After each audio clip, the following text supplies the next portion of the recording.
श्री शिवाय नमस्तुभ्यं। प्रदोष काल कब होता है?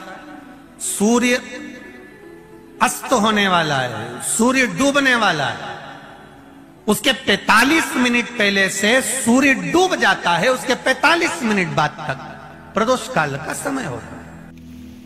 प्रदोष बन सके तुम्हारे पास में शिवालय हो या बेलपत्री का वृक्ष हो, वहां दीप दान अवश्य करना चाहिए। अब एक बात का स्मरण आपको रहे थोड़ा सा, अगर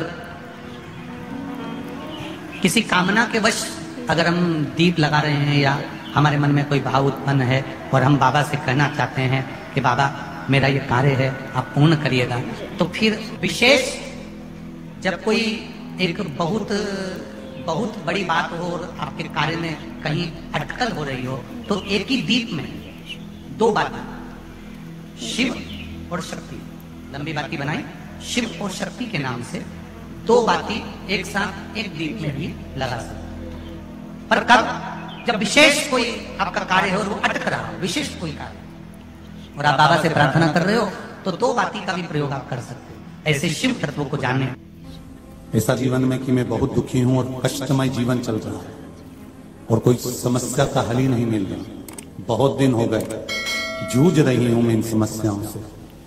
तो बेलपत्री की जड़ के अंतर्गत, जो बेलपत्री का बड़ा वृक्ष हो उसकी जो जड़ हो, उस जड़ पर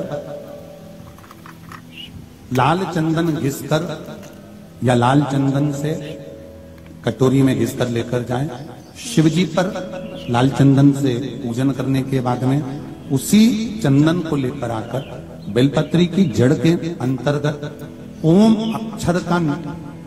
अक्षर को लिखकर एक बेलपत्र अपनी कामना कर उस जड़ पर बेलपत्री के समर्पित करना।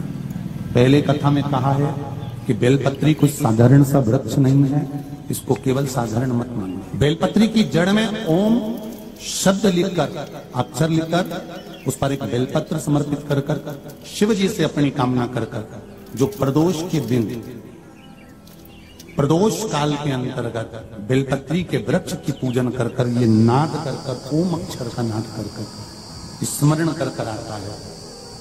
ज्यादा से ज्यादा कहेंगे तो 4 दिन 5 दिन में या 6 दिन में मेरा देव अधिदेव महादेव जो समस्या और टेंशन जिंदगी में चल रहा होता है उससे थोड़ा बहुत तो निजात मेरा देव अधिदेव महादेव उसी समय करना प्रारंभ कर। पर चंदन लगा होना चाहिए शिवलिंग पर, पहले शिवलिंग पे चंदन लगाना है, उसके बाद लेकर कौन से दिन, जम के बोलो जरा, प्रदोष समय, प्रदोष काल। लग रहा है कि जूझ रहे हैं हमारे जीवन में, बहुत टेंशन।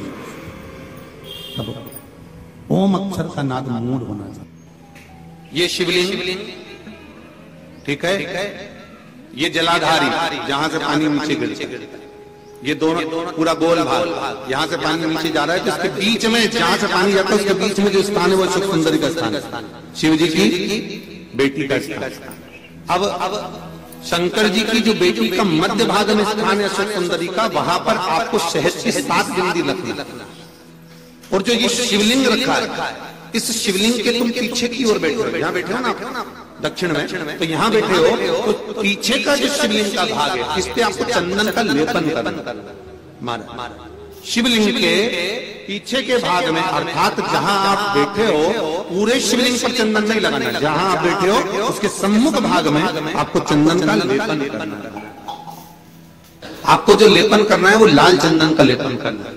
आपको पहले भी कथा में बताया कि शंकर भगवान को कुंकू नहीं चढ़ता, रोली नहीं चढ़ती, क्योंकि बाबा को अगर चढ़ता है तो लाल चंदन चढ़ता है। तो लाल चंदन का आप जब लेपन कर दें, लेपन करने के बाद शहद की 7 बिंदी आपको अशोक सुंदरी वाली जगह पर रखना है। महाराज रखने के बाद बाबा से विनती करना है और चंपेश्वर महादेव का स्मरण करना है।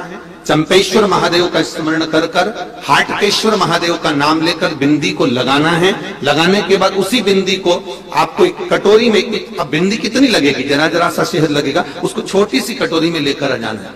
महाराज उसको लाने के बाद में शाम के समय पर प्रदोष काल के अंतर्गत, प्रदोष काल किसको कहा गया? सूर्य अस्त जब होता है, सूर्य अस्त के समय से 1-1.25 घंटे का जो समय वर्णित किया गया वो प्रदोष काल का वर्णन किया गया महाराज। तो उस समय पर नैनों में उसको काजल जैसा लगाना है और ऊपर की ओर देखना है। लगभग 1 मिनट देख लिया, 1.5 मिनट देख लिया, बहुत है महाराज, उतना बहुत है। काजल जैसा लगा। एक कटोरी में जो तुमने चंदन लगाया है उस चंदन को निकाल कर लाना है और आंखों के नीचे भाग में उसको समर्पित करना है महाराज। ये 2-3 चीजों में काम आता है। एक तो नेत्र की ज्योति बढ़ाने के लिए, जो चश्मे वाले नंबर हैं उसको उतारने के लिए। दूसरा, नेत्रों के नीचे जो कालापन आ जाता है उसको मिटाने के लिए इसका प्रयोग किया जाता है महाराज। तीसरा, इस शहद का प्रयोग नारी के जो रजो धर्म से जुड़ी हुई तकलीफें होती हैं, नारी के रजो धर्म से जुड़ी हुई जो प्रॉब्लम होती है उसमें भी ये शहद काम आता है महाराज। इस शहद का केवल प्रदोष काल के समय इसको चाट लिया जाता है तो उससे भी नारी के जो रजो धर्म से जुड़े हुए प्रॉब्लम होती है उसमें भी उसको अंतर जाता है। तो हाटकेश्वर महादेव और दूसरा जम के बोलिए चंपेश्वर महादेव, इसका स्मरण आपको करना है, इसको धारण कर आप सुख को प्राप्त कर। तो भगवान शिव देने वाला है, बस आपको प्राप्त करने का एक स्थान, शंकर को रिझाने की एक जगह, शिव को प्राप्त करने का एक स्थान होता है जहां से हम शिव को प्राप्त कर सकते हैं, जहां से हम शंकर को प्राप्त कर सकते हैं। जब प्रदोष पड़े, बन सके 1 बेलपत्र, बन सके 5 बेलपत्र, शमी पत्र, हरे मूंग, कलश के अंदर थोड़ा सा पानी लेकर 1 बेलपत्र, हरा मूंग, शमी पत्र डालकर और उसमें थोड़ा सा गुड़ डालकर भगवान शिव का स्मरण कर कर प्रदोष काल में, मान लो कोई काम आपका बहुत जरूरी है, बहुत दिनों से अब थक गए हैं, नहीं हो रहा, कर्जा बढ़ रहा है, धन नहीं आ रहा, व्यापार नहीं चढ़ रहा, या कोई समस्या बहुत प्रबल है, कोई एग्जाम में बैठ रहे हो नहीं हो रहा, परीक्षा भी दे दी है, रिजल्ट आने ही वाला है, तो भी प्रदोष काल में, प्रदोष के समय वो जल, मूंग, शमी पत्र और बेलपत्र और गुड़ का शंकर के शिवलिंग को समर्पित करना प्रारंभ कर दो। 2 या 3 प्रदोष करोगे, बाबा आपकी मनोकामना शीघ्र पूर्ण कर देगा। 2 या 3 करो। खाली ना जाता कोई,